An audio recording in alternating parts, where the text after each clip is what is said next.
Today we're reading Just Keep Buying by Nick Maggiulli. Money will disappear if you don't use it wisely. Nick Maggiulli's grandfather was addicted to horse racing. Even though he had a monthly income of around $2,200 with very little to pay out, he never invested a dime.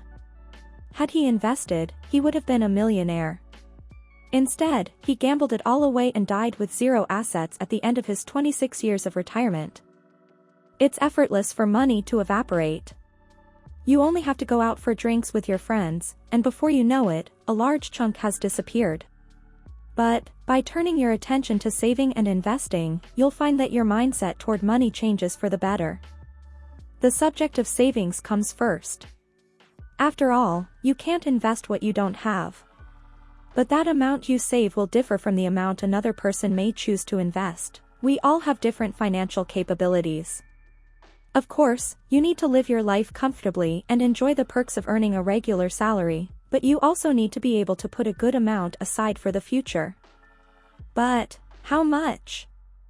The way to work out where your focus should be is to think about how much you think you can save over the coming 12 months. This is your expected savings. Then, think about how much your investments should grow in the same amount of time. This is your expected investment growth. Which is higher? Understanding where to place your focus is the first step toward a brighter financial future.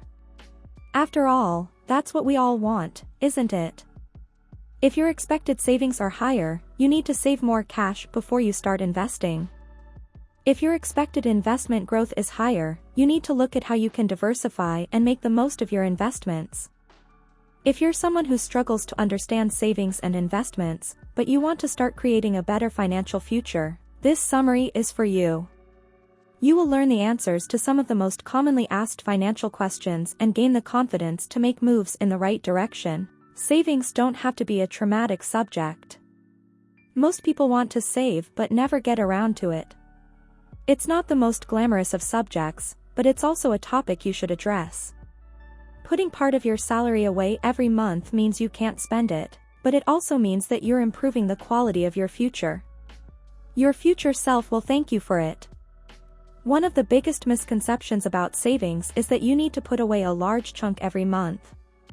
The truth is that you probably don't need to save as much as you currently think. There is also no set amount for every person on how much they should save. It varies. Every person has different responsibilities and financial needs from month to month. For example, we have been told to put away 20% of our monthly salary for many years, but that doesn't work across the board. You may find yourself a little shorter on cash in January than in August. That means you should aim to save more in August and just do what you can in January. You need to have a decent quality of life while you're saving. There's no point putting all your spare money away and then finding that you're miserable at home, saying no to every invite to go out with your friends. It's about finding a balance. When you save whatever you can every month, you'll find you're far less stressed than you would be otherwise. Firstly, you'll have something in your savings account, and secondly, you won't be panicking about hitting a golden savings figure every month. A good rule of thumb is to look at your income minus your savings. What is left is the amount you can save. If you want to increase your savings a little more, look at how you can earn more cash. Selling a skill, a service, or some unnecessary things from home, studying something that will bring additional income, or looking for a promotion at work are excellent options. Spending without guilt is entirely possible. We all enjoy spending money.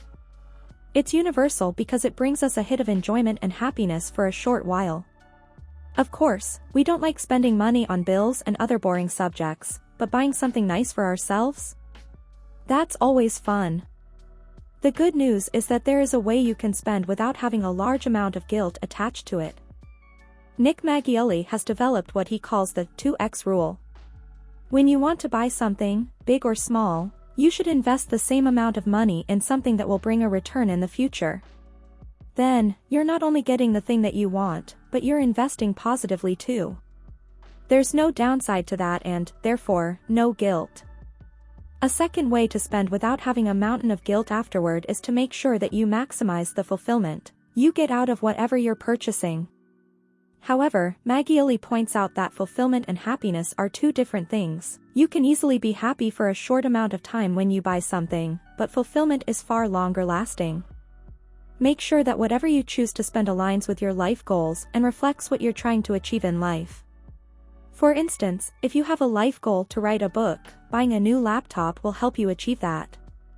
In that case, you're maximizing fulfillment because it's helping you to reach your life aims. Did you know?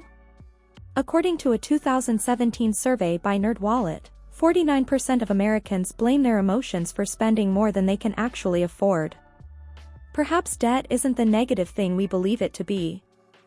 If you find that you can't afford to get by on your salary alone and need to use credit to afford life, that's a huge red flag that you should address. Yet, in some cases, it's possible to utilize debt to ensure you have more money in the future. Some people have both credit card debt and savings accounts.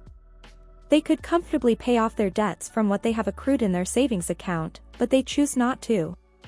Why? They're doing what is known as financial bed hedging. Rather than paying off the debt and reducing their savings, they're cutting down on the long-term risk of not having enough money in the future. In addition, many people take out loans with low interest rates, choosing not to pay them off with their savings. They do this because they know that the interest rate means they'll pay the debt off far quicker than they would be able to top up their savings accounts. Once more, there are many options to help you get out of money trouble over time. However, one thing to bear in mind is that debt can affect your mental health detrimentally. The simple knowledge that you owe money can be stressful for some people. It's also important to only go into debt by choice and not because it's the only option. If this feels like the case for you, seek out financial advice. Simply paying the minimum on a credit card will not allow you to eat into the balance and merely means paying more to the company, through interest. So, while not paying off your balance from your savings isn't always a bad idea, you should make sure that you're paying enough every month to make headway into the balance. That way, you can clear it and use it again in the future, should you wish to do so. The big question, to buy or to rent? At some point, we all face the question of whether we should attempt to get onto the property ladder and buy a house or continue to rent. It's far more difficult than it used to be to buy a house, but that doesn't mean it's impossible.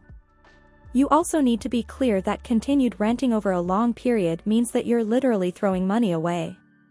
Despite that, most people dream of having a home that is theirs and that doesn't belong to a landlord they rarely see, or in some cases, a landlord they see far too often. However, homeownership isn't a golden ticket either. There are many costs associated with buying a house, not to mention maintenance costs on top of the mortgage. So, when you go to buy a house for the first time, you'll need to have between 3.5 to 20% of the house's cost and the application fees in savings. Depending on the price of the home, that could be a considerable sum of money and will take time to save. The cost of renting is a risk too. There are unknown costs over the long term and plenty of uncertainty. In addition, there will be costs associated if you need to move in the future. Choosing to buy or rent comes down to whether you can save up the deposit, but if you're still unsure if it's the right step, you need to think carefully. Nick Maggiulli says that you should only buy a house if you can satisfy the following criteria. You plan to stay in that town or city for at least 10 years. Your job and personal life are stable. You have the cash to afford it comfortably. If you can't tick all three boxes, you need to stick with renting until your situation changes. The world of investments doesn't have to be complicated. Investing needs to be done carefully and with research. But you might be surprised to learn that it doesn't always have to be an extremely complex process.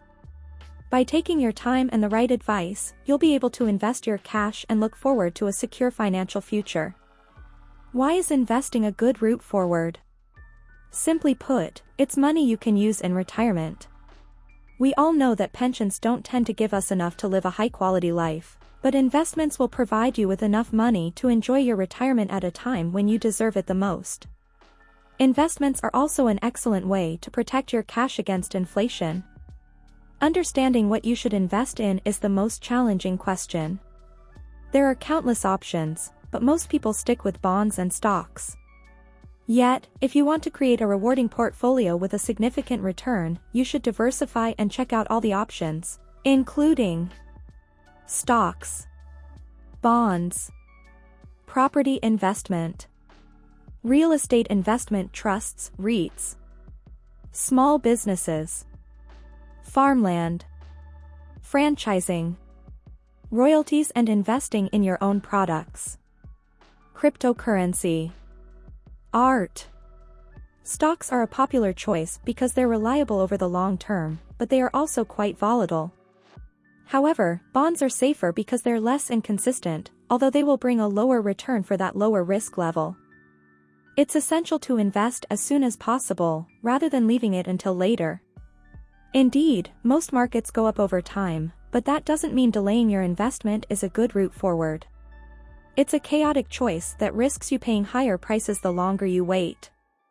It's normal to be worried about investing a large sum of cash, but stick with a lower risk investment if you have real concerns. That way, you still get some return without the stress and risk. Conclusion. There is a reason why money is one of the leading causes of stress. It's a subject that few people fully understand and easily misinterpret, depending upon whether the advice is reliable. We all need money to live, but we also need to think about a time in the future when we won't have a regular paycheck coming in. Savings and investments are an excellent answer to that issue. If you head online to research how much you should be saving every month, you probably will not believe your eyes and wonder how you're supposed to find that much spare cash. The good news is that money matters are entirely personal and vary from situation to situation.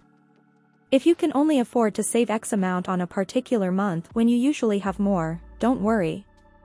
Put away what you can and know that you've done something. It's enough. Don't complicate matters by trying to invest the moment you get a small amount of cash in your savings account, either. Work slowly. Focus on savings, and when you've got enough, turn your attention to investments. Crowding your mind with too many subjects leads to burnout. This summary should have helped you feel less confused and worried about building your wealth over time.